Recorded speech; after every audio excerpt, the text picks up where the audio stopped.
এক ট্রেনের দুই বগিতে শতাধিক মানুষ। হঠাৎ করেই আগুন লাগে ওই দুই বগিতে। মোট ৫৯ জন মানুষ পুড়ে মারা যায়। ট্রেনে আগুন লেগেছিল নাকি লাগানো হয়েছিল?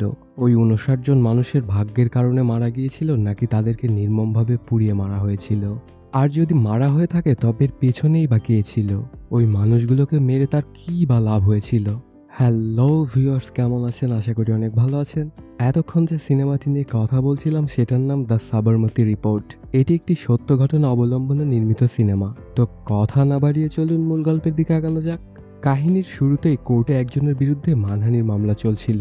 ইনি এক নিউজ চ্যানেলের নাম ভাঙিয়েছেন। তার সাথে ৫ বছর আগে হওয়া এক দুর্ঘটনা সম্পর্কে খোঁজবাজ চালিয়েছেন কোনো পারমিশন না নিয়েই। ওনার নাম সমর কুমার। সমরকে যার জনসম্মুখে ক্ষমা চাইতেও ২ কোটি টাকা জরিমানা দিতে বলেন। কিন্তু সমর জানায়, টাকা আমি কেন দেব? টাকা তো দিবে নিউজ চ্যানেল। ওনারাই ৫ বছর আগে ভুলভাল খবর ছড়িয়েছিল। তারপর বলা শুরু করে সমর। ৫ বছর আগে সমর তখন বিনোদন রিপোর্টার ছিল। বিভিন্ন সিনেমার নিউজ করাই ছিল তার কাজ।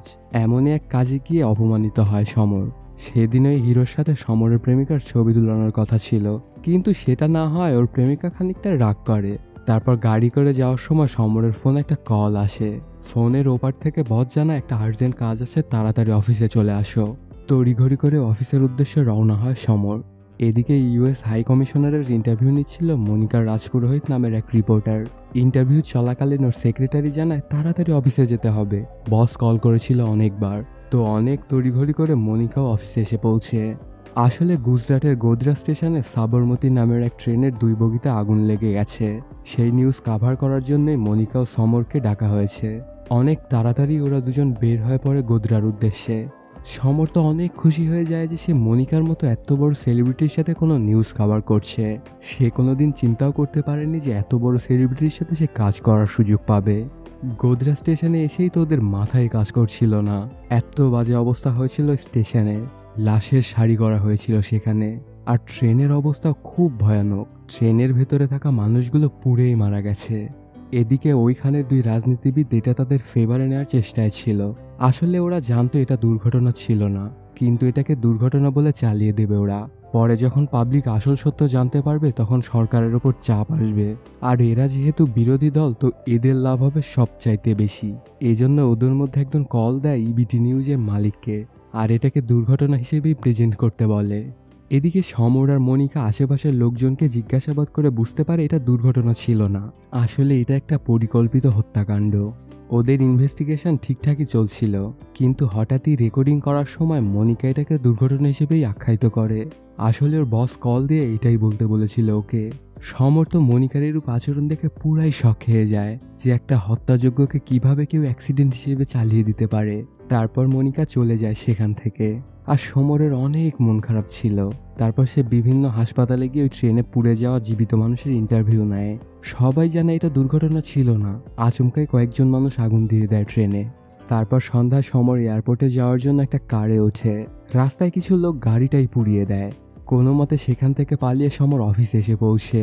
তারপর মনিকার রিপোর্টের টেপটা দেয়, সাথে সমরের নিজের করা ভিডিওটাও বসকে দেখায়। তখন বসটা অনেক বাহবা দেয় সমরকে, আর বলে যে তোমার টেপটাই চালানো হবে। বাসায় এসেই সমর আর তার প্রেমিকা টিভি খুলে দেখতে পায় সমরের টেপ চালানো হয়নি, মনিকার টেপ চালানো হয়েছে। এটা দেখে অনেক রাগান্বিত হয়ে অফিসে আসে সমর। বসদের ওপর অনেক রাগ দেখাতে থাকে সে। সবাই মিলে অনেকভাবে বোঝানোর চেষ্টা করলেও কোনো লাভই হয় না। তখন সিকিউরিটি ডেকে বের করে দেয় সমরকে। আসলে ইবিটি ফেক নিউজ চালানোর জন্য অনেক টাকা পেয়েছে। পরদিন চায়ের দোকান থেকে সমরকে ধরে নিয়ে যায় পুলিশ। সে নাকি অফিসের ক্যামেরা চুরি করেছে। পরের রাত্রেবেলা সমরের প্রেমিকা ওকে ছাড়িয়ে আনে। সাথে সাথে এটাও বলে দেয় যে তোমার সাথে আর সম্পর্ক রাখা আমার সম্ভব নয়, বাবাকে কোনোভাবেই মানাতে পারছি না আমি। এটা শুনে অনেক কষ্ট পেয়ে যায় সমর। এরপর থেকে অনেকগুলো ইন্টারভিউ দিলেও একটাও জব হয় না ওর, কারণ ইবিটির নেটওয়ার্ক অনেক বড়। সব জায়গা থেকেই না করে দেয় ওকে। ওর জীবন পুরোটাই উল্টো হয়ে যায়। নেশা করা শুরু করে দেয় সমর।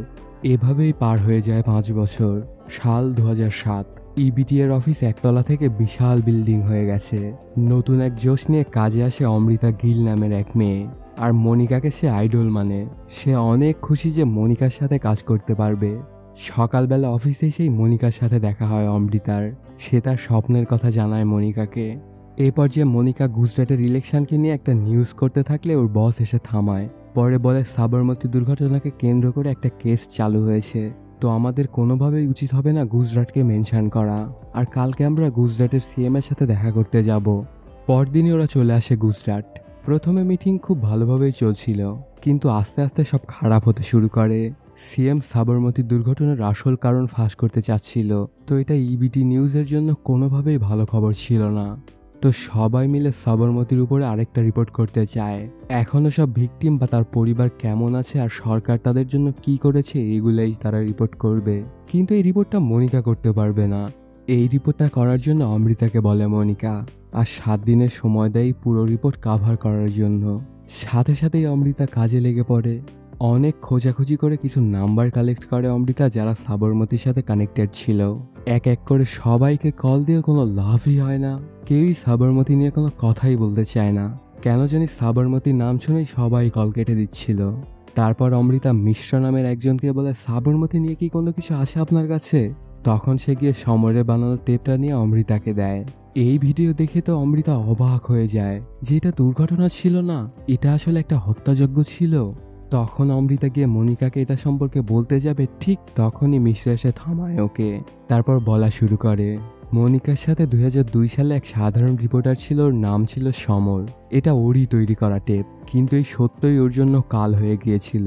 এই সাবরমতীর জন্যই ওর পুরো লাইফ নষ্ট হয়ে গেছে। পরদিন সকালে অমৃতা গিয়ে সমরের সাথে দেখা করে আর ওকে দিয়ে ডাবিং করাতে চায়। তারপর চালাকির মাধ্যমে সমরকে 2002 সালে ওরই তৈরি করা টেপটা দেখায়। এটা দেখে তো পুরো লেগে যায় সমর। তারপর অমৃতা জানায়, আমি সমরমতীকে নিয়ে একটা রিপোর্ট করতেছি, তো যদি তুমি আমার সাথে গুজরাটে যাও তবে খুব ভালো হতো, কারণ ওই জায়গাটা তুমি অনেক আগে থেকেই চেনো। প্রথমে যেতে না চাইলেও 40,000 রুপি দেওয়াতে রাজি হয়ে যায় সমর। পরদিনই গোদরা স্টেশনে এসে পৌঁছে সমর। এখানে আসতেই সে যেন 5 বছর পিছে চলে গেল। সেই সব ভয়ঙ্কর স্মৃতিগুলো মনে পড়তে থাকে সমরের। রাত্রেবেলা সমর আর অমৃতা এসেছে সাবরমতীর পুড়ে যাওয়া 2 বগি দেখতে। অনেক বাজে অবস্থা হয়েছিল 2 বগিরই। রেলের রিপোর্ট অনুসারে 2টা কারণ হতে পারে এই বগিতে আগুন লাগার। প্রথমটা, রান্না করার গ্যাস স্টোভ থেকে আগুন লাগতে পারে, কিন্তু সমর বলে রেলওয়ের হিসাব মোতাবেক এক বগিতে আগুন লাগার জন্য 60 থেকে 70 লিটার পেট্রোল প্রয়োজন। তো সেটা মোতাবেক 60 থেকে 70টা গ্যাস স্টোভে রান্না করা হচ্ছিল সেই সময়, কিন্তু যেহেতু বগিতে মানুষ অনেক বেশি ছিল তো এটা তো কোনোভাবেই সম্ভব নয়। আর দ্বিতীয় কারণ হলো সিগারেটের আগুন থেকে হয়তো আগুন লেগেছিল এই ট্রেনে। এটা শুনে সমর বলে, এমন হারাভারা ট্রেনে মানুষ সিগারেট খেলে তো সবারই সমস্যা হতো, তো সিগারেট জ্বালানো তো পসিবল না। তবে ধরেই নিলাম যে সিগারেট জ্বলছিল, তো কত হাজার সিগারেটের আগুন প্রয়োজন 60 থেকে 70 লিটার পেট্রোলের কাজ করার জন্য? তো এই কারণটাও ফেক। তখন সমর বলে, হয়তো বাইরে যে ভিড় ছিল ওরাই মনে হয় আগুন দিয়েছিল ট্রেনে, না হলে তো ট্রেনের বগিতে আগুন লাগানো কোনোভাবেই সম্ভব না। তবে আগুন লাগানোর সময় বাহির থেকে দরজাও বন্ধ করে দিয়েছিল, না হলে তো সবাই বেঁচে যেত। জানালা দিয়ে যতজন পালাতে পেরেছে তারা বেঁচে গেছে, আর বাকিরা আগুনে পুড়ে মারা গিয়েছে। এখন প্রশ্ন এটা থাকে যে এখানে এত ভিড় কেন হয়েছিল। এটা জানার জন্য ওরা দুজনে বিভিন্ন মানুষকে জিজ্ঞাসাবাদ করতে থাকে, তবে এক একজন এক এক কাহিনী বলছিল। এগুলো শুনে ওদের মাথায় কাজ করা বন্ধ করে দিয়েছিল। সবাইকে জিজ্ঞাসাবাদ করে ওরা জানতে পারে 2টা মূল কাহিনী। প্রথমটা, সাদিয়া বানু নামের এক মেয়েকে ওই ট্রেনের কিছু যাত্রী ইপটিজিং করছিল। এটাতে ওখানকার এক দোকানদার সাদ্দাম 5 থেকে 7 মিনিটের মধ্যে 1000 থেকে 1500 লোক জমা করে ফেলে। তারপর ওইসব যাত্রীদের সাথে ঝগড়া বাঁধে। কিছুক্ষণ পরে ট্রেনের 2 বগিতে আগুন লেগে যায়। আর দ্বিতীয় কাহিনী হিসেবে চাওয়ালা সাজিদ বাটলার সাথে যাত্রীদের ঝগড়া বাঁধে। তারপর সাদ্দাম লোক জমা করে এবং যাত্রীদের সাথে ঝগড়া লাগে। কিছুক্ষণের মধ্যে ওই 2 বগিতে আগুন লেগে যায়। আর এই ঘটনার চাক্ষুষ প্রমাণ অরুণ ভার্দা। এই 2 কাহিনীতেই কমন সাদ্দাম আর দোষ যাত্রীদের। তখন ওরা বুঝতে পারে এই 2টা কাহিনী মিথ্যার সাজানো। এই কাহিনীগুলো ছড়ানো হয়েছে যেন কেউ আসলে কি ঘটেছিল সেটা না জানতে পারে। এর পেছনের মাস্টারমাইন্ডকে বের করার জন্য সাদিয়া আর অরুণের সাথে কথা বলতে হবে, যে কার ইশারায় তারা মিথ্যা কথা বলছে। এটার জন্য রাত্রেবেলা ওরা দুজন সাদিয়ার বাড়িতে এসে পৌঁছে। সাদিয়ার কথা শুনেই বোঝা যাচ্ছিল সে মিথ্যা কথা বলছে। তো ওর কাছে সাদ্দামের সম্পর্কে জানতে চাইলে সাদিয়ার মা অনেক রেগে যায় এবং কয়েকজন লোক ডেকে আনে। ওরা সবাই মিলে তাড়া করা শুরু করে সমর আর অমৃতাকে। অনেকক্ষণ তাড়া খাওয়ার পরে কোনোভাবে বেঁচে হোটেলে এসে পৌঁছে ওরা দুজন। হোটেলে আসলে মনিকার কল আসে অমৃতার ফোনে। তারপর তাড়াতাড়ি কাজ শেষ করে 2 দিনের মধ্যে অফিসে আসতে বলে। পরদিন সকালবেলা মেহেরুন্নিসা নামের একজনের সাথে দেখা করতে আসে ওরা দুজন। ইনি বলতে পারবে যে অরুণ ভারদাকে কোথায় পাওয়া যাবে। কথাবার্তা বলার এক পর্যায়ে জানতে পারে আহমেদাবাদে কাল একটা কেস চলবে যেটাতে অরুণ ভারদাও থাকবে।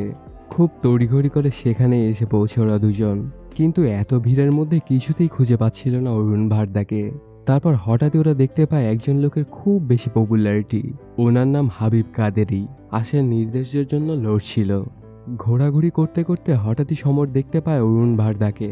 তারপর পিছা করে চলে আসে এক বাড়ির সামনে। সেখানে অনেক পুলিশ প্রোটেকশন ছিল আর এই বাড়িতেই অরুণ ভারদা থাকতো। তো কিভাবে ভেতরে ঢুকবে কিছুই বুঝতে পারছিল না অমৃতা। পরে সমর ফেক জাজের অর্ডার তৈরি করে পুলিশকে দিয়ে যায় ভেতরে। ফাইনালি দেখা হয় অরুণ ভারদার সাথে। প্রথমে তো সত্যটা একদমই বলতে নারাজ সে। পরে অনেক করে ভয় দেখানোতে বলা শুরু করে অরুণ, আর ওর কথা রেকর্ড করছিল ওরা দুজন। সেদিন সাজিদের ঝগড়ার সময় আমি ওখানেই ছিলাম। কোনোভাবে আমি আর সাজিদ সেখান থেকে পালিয়ে চলে আসি। পরে সাজিদ বলে সাদ্দাম নাকি ডেকেছে আমাদের। আমরা যে গেস্ট হাউসটায় গিয়েছিলাম সেটা রশিদ খলিফার। তারপর সেখান থেকে এক টেম্পুতে 20 লিটারের 7 থেকে 8টা জারকিন পেট্রোল তোলা হয়। তেল আগের দিন রাত্রেবেলায় আনা হয়েছিল সেখানে। তখন আমার আর এটা বুঝতে বাকি থাকে না যে ঝগড়া তো একটা বাহানা। সাবরমতীকে জ্বালানোর পরিকল্পনা অনেক আগেরই। তারপর গিয়ে ওরা ট্রেনের 2 বগিতে আগুন দিয়ে জ্বালিয়ে দেয়। এসব কাহিনী শুনে আর রেকর্ড করে নিয়ে ওরা দুজন আসছিল রাস্তা দিয়ে। হঠাৎই এক গাড়ি এসে তুলে নেয় অমৃতাকে। ধস্তাধস্তি করতে থাকলে একজনের মুখ দেখে নেয় সমর। তারপর টেপটা নিয়ে ফেলে দেয় অমৃতাকে। দুজনের এত কষ্ট সব পানি হয়ে গেল। সমর চোট পাওয়া যায় ওষুধের দোকানে ব্যান্ডেজ কিনতে। ওখানে খবরের কাগজে দেখতে পায় ওই লোককে যে মাত্র অমৃতাকে ধরেছিল। তখন মেহেরুন্নেসার সাথে দেখা করে ওরা দুজন আর বলে ওই লোকের কথা।